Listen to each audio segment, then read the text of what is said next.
¿Qué hechos hay reales? Hay una caída de las reservas en dólares mundialmente del 73% en 2001 al 58% en 2021. Pues son como cifras relativamente recientes.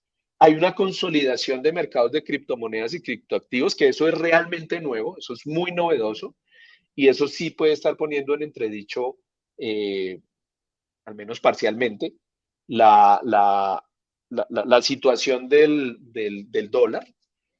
Hay un uso de nuevas monedas en las transacciones internacionales, también es muy cierto, e incluso eso sí, después del arranque del conflicto bélico entre Rusia y Ucrania, se ha empezado a ver con mucha fortaleza, particularmente el yuan ha venido ganando mucha fuerza, pero también el rublo ruso, por supuesto, y ha salido todo este tema de buscar monedas, incluso Argentina y Brasil están pensándolo, etcétera. O sea, hay una cantidad de cosas y no nos olvidemos que ya hay alguna economía aquí latinoamericana que está usando como moneda de curso legal el Bitcoin.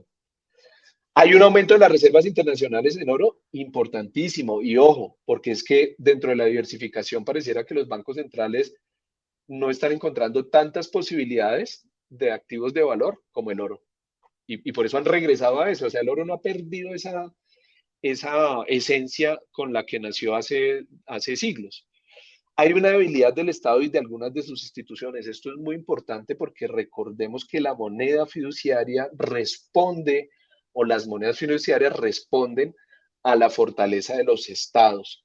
Y si los estados se empiezan a debilitar, uno de sus grandes monopolios es precisamente esas monedas fiduciarias.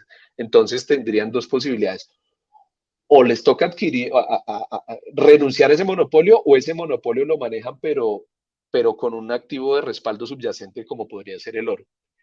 Hay una desglobalización, pero también un populismo nacionalista que busca un mayor proteccionismo. Es decir, el péndulo del comercio internacional está girando hacia una mayor protección a la industria nacional. Y esto viene de gobiernos de derecha y gobiernos de izquierda. O sea, esto ha pasado en el mundo muchas veces, que se pasa de periodos de globalización a periodos de desglobalización y en unas décadas regresa. Entonces no es algo novedoso. Y eso está ocurriendo en los últimos años. El alto endeudamiento público es un hecho. Muchos países desarrollados tienen endeudamientos públicos por encima del 100% del Producto Interno Bruto. Eso asusta a los inversionistas en el mundo de largo plazo cuando piensan en una moneda fiduciaria. Y ese rebote inflacionario de las tasas de interés también termina siendo relevante, porque una de las cosas que también contribuyó a pensar en la desdolarización era las bajísimas tasas de interés. O sea, con tasas de interés de largo plazo al 0%, pues el valor de acumulación de la moneda fiduciaria se había perdido. Entonces, el hecho de que regresemos a tasas de interés nuevamente mayores, todavía no en niveles de hace décadas, pero sí mayores que por lo menos los últimos 10 años, pues quita un poquito ese ruido que había generado las bajas tasas de interés globales. Pero aquí tal vez para cerrar lo importante es qué se necesita en un nuevo régimen. Si decimos, listo, se desdolarizó el mundo, ¿qué se necesita para que haya un reemplazo? Porque es que no es simplemente, no, ya no se va a utilizar el dólar y esto es como una cuenta de una tienda, no. Se necesita un nuevo régimen que tenga estas condiciones que ha tenido cualquier régimen, digamos, financiero global en los últimos 2 siglos, y es liquidez, es decir, que sea una moneda que muchos participantes del mercado, agentes microeconómicos, estén dispuestos a transar con ella, ¿cierto? Pero también esa liquidez se la puede dar los activos en esa moneda, caso de los bonos del Tesoro de los Estados Unidos. Por eso es bien importante. Seguridad, y eso sí es la confianza, por eso es que no es ilógico pensar en el regreso al patrón oro. Estabilidad, que ha sido tal vez una de las críticas grandes a los criptoactivos, ¿no? Y es que no son activos muy estables aún. Eso sí sucede con casos como el dólar o la libra esterlina. Y por último, un prestamista de última instancia, porque ese prestamista de última instancia es fundamental en los momentos de crisis financieras. Y eso pues lo ha hecho bastante bien el dólar en las crisis financieras, sobre todo en las últimas dos, ¿no? 2008 y durante la pandemia. Entonces funcionó bastante bien. ¿Habrá algo centralizado o descentralizado que pueda suplir eso? Eso es una pregunta, digamos, a responder antes de tener la certeza de cómo va a reemplazarse el dólar eventualmente.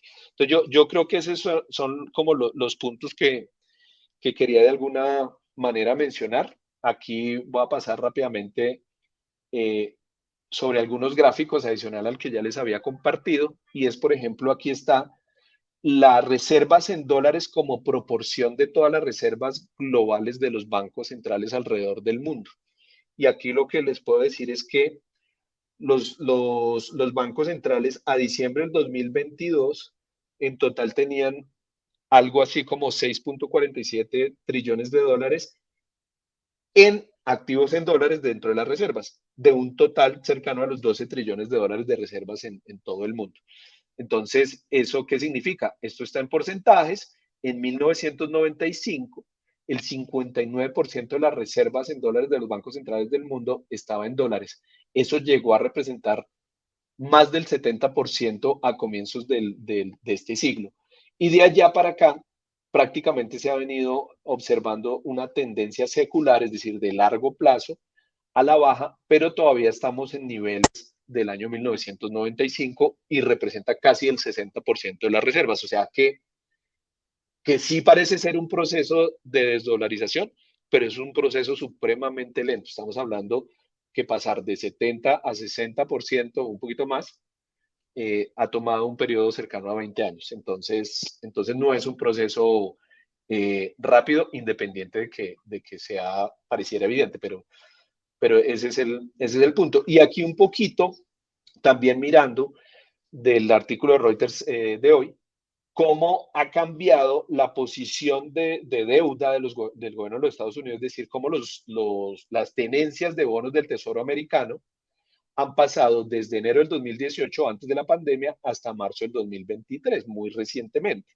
Y aquí se observan los principales tenedores de bonos del Tesoro americano, son Japón, China, el Reino Unido, Canadá, están en ese orden. Y, por ejemplo, se observa cómo Japón no ha cambiado sustancialmente sus tenencias. El que sí definitivamente ha cambiado considerablemente sus tenencias, pasando de ser el primero allá en enero del 2018 a mantenerse, digamos, como el segundo, pero reduciendo considerablemente su participación, ha sido China. Pero otros países, fíjense, los que siguen, el Reino Unido, han incrementado sustancialmente, Canadá ha incrementado sustancialmente, India ha incrementado, Brasil es el segundo que ha decrecido.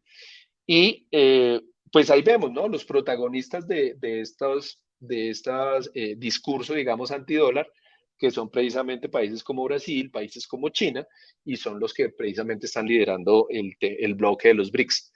Entonces, ese es el punto, digamos, en el que estamos en la actualidad.